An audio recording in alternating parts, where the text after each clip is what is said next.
নেতা, আমার রাজনীতির কর্মী বাবদ নারায়ণগঞ্জ জেলা বিএনপির সাবেক সকল সভাপতি,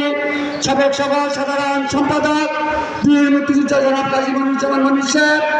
এবং উপস্থিত আছেন উক্ত সম্মেলনের সম্মানিত সভাপতি নারায়ণগঞ্জ জেলা স্বেচ্ছাসেবক দলের সংগ্রামী সভাপতি হাজী মাহবুব রহমান মাহবুব চাচা, আর উপস্থিত আছেন যুবদল, ছাত্রদল, মূলদল, এই সকল সিনিয়র নেতৃবৃন্দ সবাইকে আমি আজকে রূপগঞ্জ থানা ছাত্র দলের পক্ষ থেকে এবং আমার ব্যক্তিগত পক্ষ থেকে জানাই রমজান মাসের পবিত্র রমজান মাসের রমজানুল মুবারকের শুভেচ্ছা। এবং আমি আজকে এই বক্তব্য দিব না, আমি আপনাদের মাধ্যমে একটি কথা বলতে চাই। আমরা শহীদ জিয়াউর রহমানের স্মৃতির স্মরণে রূপগঞ্জ থানার ছাত্রদল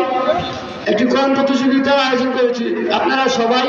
এই কোরআন প্রতিযোগিতায় আপনাদের অধীনস্থ সকল মাদ্রাসার হাফেজ ভাইদের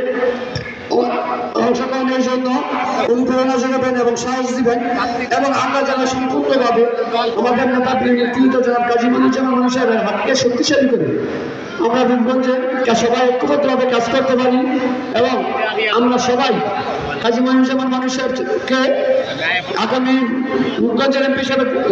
দেখতে পারি, সেই হিসাব ব্যক্ত করে আমি বক্তব্য শেষ করছি। বাংলা জিন্দাবাদ, বাংলা জাতীয় ছাত্র দল জিন্দাবাদ, ছাত্র দল জিন্দাবাদ।